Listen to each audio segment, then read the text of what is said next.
Hi everybody, it's Dan O'Connor, and I had some questions recently about how can I disengage when I'm feeling so upset about somebody or something that I can't think clearly. And we're going to talk about how to do that in today's episode.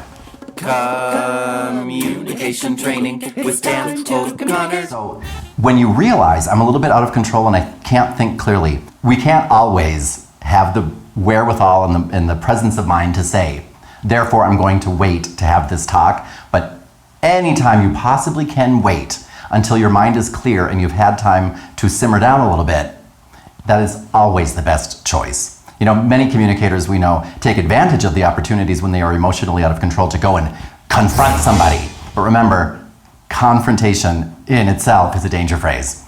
So number one, do something physical. Go for a walk, take a bike ride, do something that gets chemicals flowing in your body to counteract the negative ones that your brain has released after having thousands of years of programming go into releasing just those chemicals so that you can go and beat the crap out of them or run away real fast. Number two, you want to disengage mentally. When you disengage mentally, I like to go through a simple three-step process. That three-step process is, number one, I ask myself, all right, what was their role in this? You know, for example, they lied to me. They stole from me. They cheated on me. Then I have to ask myself, number two, what was my role in this? I allowed them to deceive me. You know, I keep picking people who I know are not honest. I whatever. Because if you are in relationship, remember you are in charge of that relationship and you have not just a role, you have the leading role in every relationship that you have. So just ask yourself, what was my role in this? I did something to contribute to the situation happening. Even if it was before I even met the person, I did something. This is my relationship. What is my role is number two. And number three, what are my options? For example, all right, they lied to me. I chose somebody that I knew was truthfully challenged. Number two, they told me a lie when I asked them where they were last night. Now this, by the way, has not happened. I'm not referencing anybody. Yeah, right. Number two, what they did is when I asked them where they were, they told me a lie. So number three, what are my options? I can talk to them about it. I can choose to live with it as though it never happened. Those are a couple options. But if I choose, for example, that I'm going to live with it as though it never happened, I'm going to have to do that.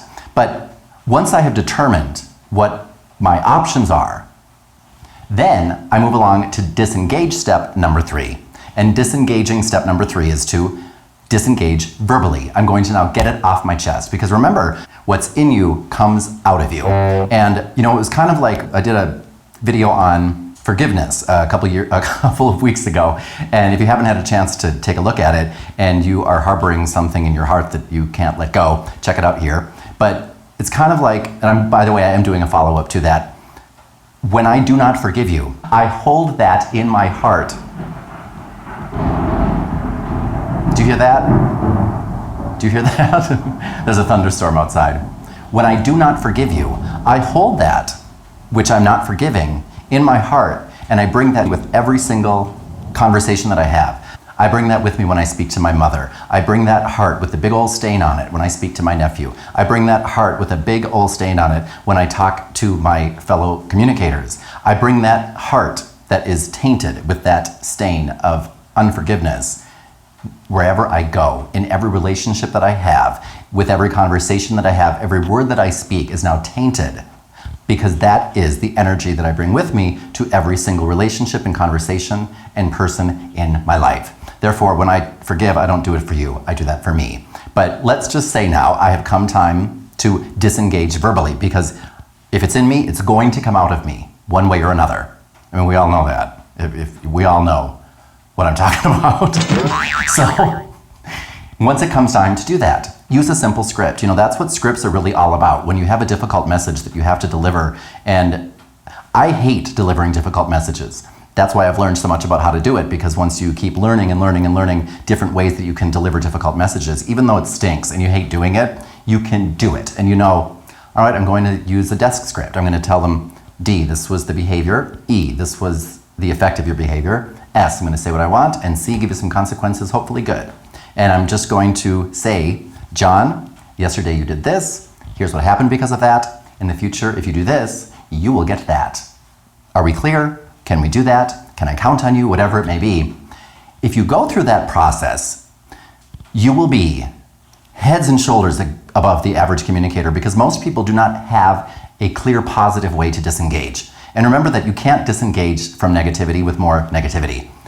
You can't do that. You can only disengage from negative energy, negative communication, negative relationship with positive energy, with positive communication, with a positive contribution to a relationship. So if you have a constructive, positive way to disengage when you feel as though your emotions are taking control, you will find that you will be managing and overcoming difficulty and strife in relationships, and people will start coming to you for advice on how to handle difficult people because you can't hide it when you are an ineffective communicator, and you can't hide it when you are an effective one. So people will be coming to you knowing that you are the savvy, effective, polished, effortless communicator who always seems to have the right words at the right time. And one of the tools that you use to do that is, the 3-step disengage to stop the rage process. So for more tips like this, make sure to stop by Dan O'Connor Training and also check out our YouTube videos, all of the other videos on this channel. And if you haven't yet subscribed to this channel, subscribe. And this is Dan O'Connor from everybody here at Dan O'Connor Training, signing off.